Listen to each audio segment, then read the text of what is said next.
Halo, assalamualaikum warahmatullahi wabarakatuh. Nggak terasa ya, sudah memasuki tanggal 1 lagi di bulan Agustus. Waktunya untuk saya mengatur budget bulanan di setiap awal bulan.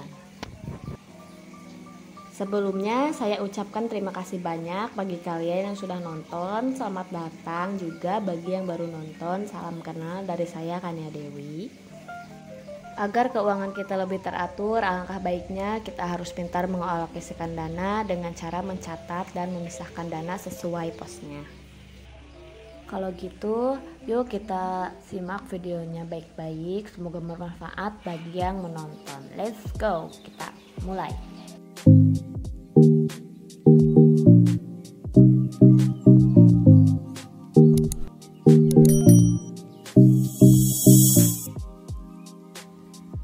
Jadi sebelumnya saya minta maaf yang sebanyak-banyaknya ya. Jadi video ini saya buat semata-mata karena saya ingin sharing kepada kalian dan tidak ada sedikit pun bermaksud sombong kepada kalian ya. Jadi ini benar-benar pure untuk sharing pada kalian. Di video sebelumnya saya membuat Plan with Me Agustus.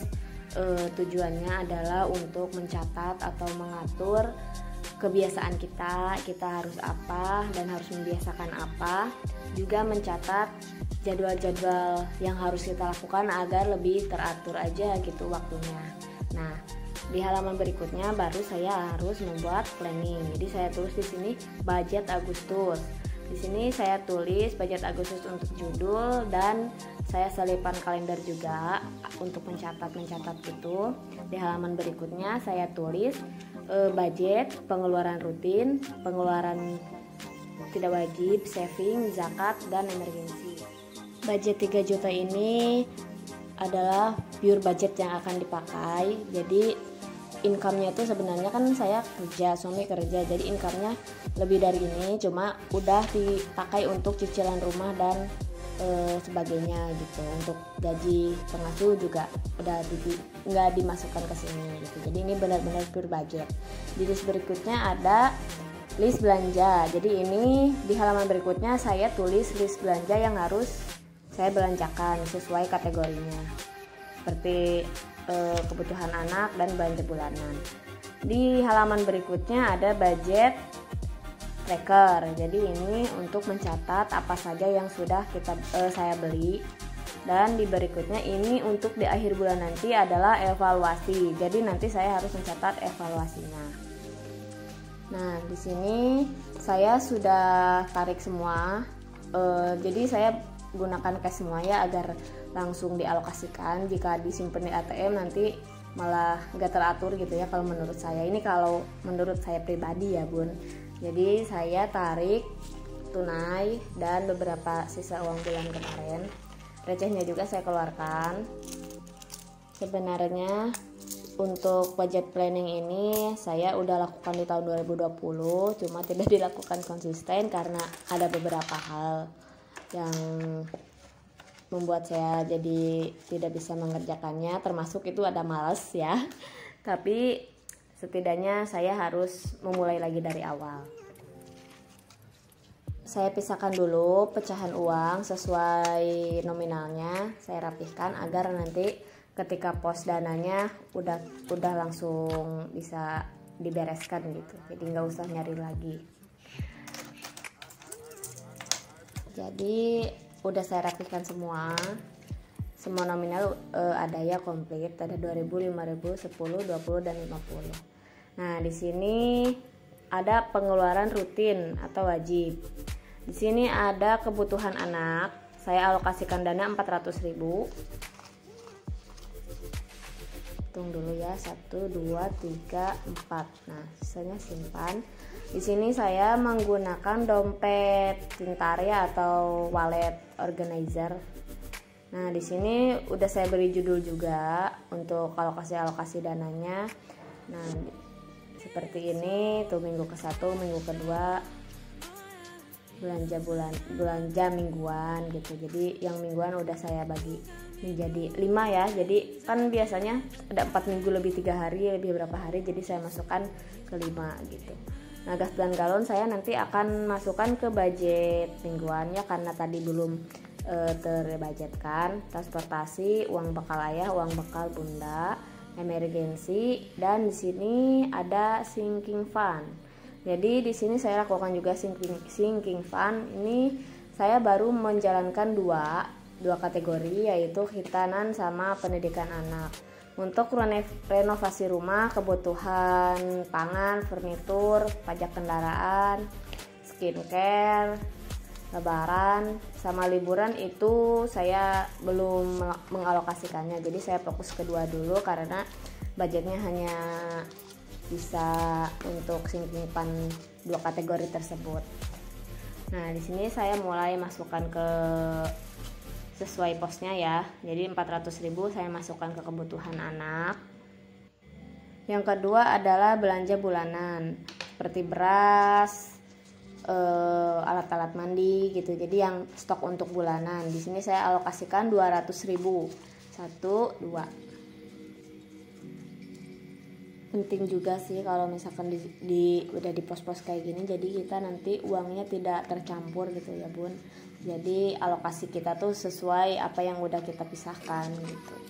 Nah, untuk selanjutnya ada belanja mingguan. Di sini saya budgetkan 600.000. Per minggunya adalah 150. Khusus di minggu keempat dan 5 saya bagi 2 menjadi 100 dan 50 per bagiannya. Kita mulai masukkan dulu. Untuk minggu ke-1 3 lembar uang 50.000, totalnya 150. Saya simpan di pos minggu ke-1. Karena saya itu bekerja dari pagi sampai sore ya, jadi kadang saya sempat masak untuk sarapan atau kadang juga beli. Untuk pulang kerja juga kalau malas sih aku suka beli. Jadi uang mingguan itu bisa buat masak di rumah atau buat beli di luar kayak gitu. Jadi per minggunya ada 150.000. Nah, untuk selanjutnya minggu kedua dan ketiga keempatnya kedua dan ketiga sama 150.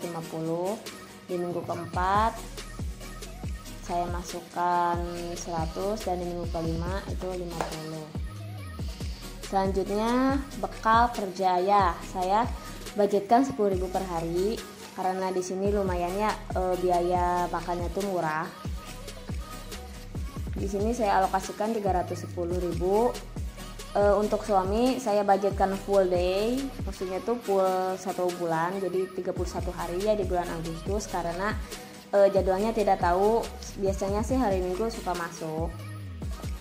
Dan untuk budget bekal saya ada 240. Ini saya udah kurangin di hari Minggu karena hari Minggu saya ada di rumah, jadi saya nggak kerja. Jadi saya budgetkan hanya 240.000 saja untuk uang bekal saya. Itu juga sih saya juga suka bekal ke pabrik kalau saya masak, jadi uang jajannya kadang suka gak kepake juga. Lumayan juga sih untuk nabung gitu ya. Jadi kalau masak di rumah tuh sebenarnya lebih hemat kalau menurut saya, cuma sering malas. Berikutnya ada arisan dan iuran perum. Jadi arisan suami saya tuh ikut arisannya di komplek gitu. Jadi per bulannya 25.000 dan 30.000 sama uang kas dan 15.000-nya untuk uang sampah. Saya alokasikan sesuai alokasi dananya. Terus ada arisan bunda. Ini tuh arisan saya di pabrik.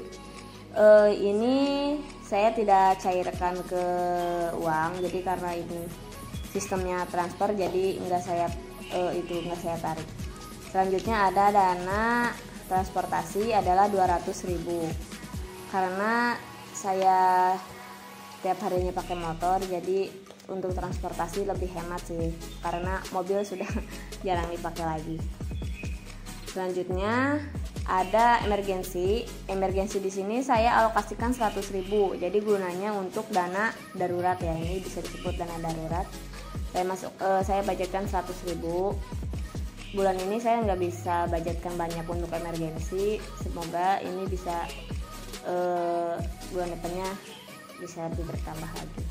Terus di pengeluaran tidak wajib ada cemilan atau jajan japran 200.000. Ini untuk di rumah ketika saya di rumah, dan 100.000 lagi untuk ketika dia ketika saya kerja gitu kan. Saya kerja. Jadi saya kasih ke uaknya. yang ngasuh. Nah, ini pisahkan dulu untuk keuangannya. Terus berikutnya adalah uang holiday. Uang holiday saya alokasikan dana aja 100.000 karena sekarang lagi masa PPKM kayak gini ya, jadi saya hanya alokasikan 100.000 saja. Barangkali mau jalan-jalan keluar aja gitu, jalan-jalan motor-motoran gitu. Soalnya anak saya senang banget kalau motor-motoran. Di sini saya masukkan ke alokasi dana liburan. Terus selanjutnya adalah pakaian. Jadi ini pakaian untuk anak saya. Jadi saya alokasikan dana untuk beli pakaian. Nah, yang uang tadi yang buat ke uangnya untuk jajan Japran ketika saya kerja, saya alokasikan ke semua ke kebutuhan anak. Jadi untuk pakaian Japran juga saya masukkan ke kebutuhan anak. Selanjutnya, oh iya, ini totalnya ya. Jadi totalnya saya beri garis warna biru. Nah, untuk saving saya alokasikan uang jaga-jaga 50.000 dan untuk sinking fund 80.000. Jadi untuk uang jaga-jaga itu tuh maksudnya tabungan jaga-jaga itu tabungan yang bebas mau dibeliin apa aja gitu. Barangkali amit-amit ada apa-apa kan bisa pakai dana itu gitu. Terus di sini ada zakat saya alokasikan 2,5%, dari 3 juta adalah 75.000. Nah, ini saya pisahkan dulu karena kan kalau kita bekerja itu wajib ya penghasilan itu di zakat. Nah, kita bereskan dulu. Ini sisa uangnya, sisa uang bulan kemarin. Nah, untuk saving saya pakai buku yang berbeda. Ini khusus untuk challenge, saving challenge dan sinking fund. Nah, di sini ada pendidikan, costnya 5 juta. Sinking fund. Di sini saya juga ada kata-kata lakukan perubahan seperti yang kemarin. Di sini juga ada hitanan. Hitanan itu ya kan anak saya laki-laki ya, jadi harus ada dana untuk hitanan. Jadi di sini saya udah terkumpul 200.000 dan bulan ini hanya bisa memasukkan 50.000. Jadi saya beli warna kolom yang 50.000. Ini goalsnya 5 juta dalam 3 tahun. Jadi 3 tahun ke depannya. Jadi rencananya anak saya dihitan untuk 3 tahun ke depan lagi gitu. Mengalokasikan dana kayak gini tuh ya teratur sih, lebih teratur. Jadi kita enggak ngerasa berat ketika di hari H itu karena udah menyicil dari jauh-jauh hari gitu. Nah, untuk selanjutnya adalah saving. Saya simpan dulu ya, saya pisahkan dulu. Ini nanti tempatnya akan berbeda. Nah, untuk pendidikan goalsnya juga 5 juta sama. Ini untuk 3 tahun ke depan juga karena sekarang Japran udah sekitar 2 tahunan. Jadi sebentar lagi dia sekolah. Nah, ini untuk keuangan yang ini untuk kolom yang konversi uang ya. Dan di sampingnya saya ada juga konversi emas. Jadi saya investasi di emas juga. Untuk emas terkumpul baru kurang dari 1 gram dan sekarang saya masukkan dana 30.000 untuk bulan ini. Jadi biaya pendidikan saya masukkan 30.000. Nah, jadi sinking fund ini sebenarnya ada 2 tempat. Cuma ini untuk sinking fund bulanan dulu. Jadi ketika nanti akhir bulan akan saya pindah ke tempat sinking fund dan saving challenge-nya. Sinking fund ini tuh bener-bener gimana ya? Bener-bener menyenangkan sih, cara menabungnya tuh bener-bener menyenangkan karena kita bisa nyicil dari yang terkecil gitu. Karena ini di batas waktu. Nah, ini udah saya simpan ke wallet, ke dompet ya. Nah, itu untuk yang 50.000-nya saya pisahkan dulu karena nanti dipisah. Untuk yang 75.000 ini yang zakat saya satukan ke tempat saving challenge dan sinking fund karena untuk zakat ini saya akan kumpulkan ketika udah banyak. Nah, di sini jadi ada tempat kosong, jadi saya pakai untuk yang tempat kosong dan saya tulis zakat agar tidak tertukar. dana yang tadi 50.000 untuk jaga-jaga saya akan alokasikan untuk mengganti saving challenge yang uang pecahan 50.000 ya. Dan ini sisanya saya juga akan ganti ke saving challenge ya, karena ada beberapa hal kemarin saving challenge saya dipakai dulu gitu untuk kalau nggak salah renovasi deh. Jadi ada beberapa banyak yang saya ambil dari saving challenge itu, dan ini ada uang 1000-an dan uang 500-an. Nah ini saya masukkan ke saving challenge yang pecahan 50.000 karena saya minjem ya dulunya, jadi minjem tuh saya catat minjem. Dan udah 2 bulan kayaknya nggak jalan karena banyak kendala gitu ya, karena keuangannya tidak stabil gitu, jadi nggak ini gitu, jadi nggak terlaksana dengan lancar. Tapi tidak apa-apa, seenggaknya kita masih bisa menggandengnya sedikit pun ya. Jadi kan namanya juga saving challenge ya, ada berhasil ada gagalnya gitu, tapi kita harus tetap berusaha. Nah untuk yang 10.000 ini untuk pecah 20.000, kalau 2.000 sih ini udah lumayan banyak ya, jadi nggak terlalu banyak diambil. Kalau yang 2.000, untuk yang 5.000 utuh. Dan yang 10.000 ini saya pisahkan sebagian untuk sedekah subuh. Nah ini saya masukkan dulu ke saving challenge-nya khusus pos yang 10.000. Ini tuh 10.000 per 2 lembar setiap bulan yang genap. Genap atau ganjil ya, lupa itu kebaca. Nah udah, nah kita sisihkan dulu.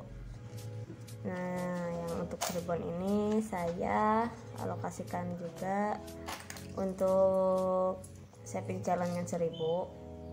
Nah ini ada tempatnya khusus untuk uang 1.000. Ini udah berat juga sih, padahal baru jalan 3 bulan. Kalau yang 1.000 ini lebih konsisten juga sih, tapi dapatnya jarang gitu, jadi masih tertinggal setengah bulanan gitu.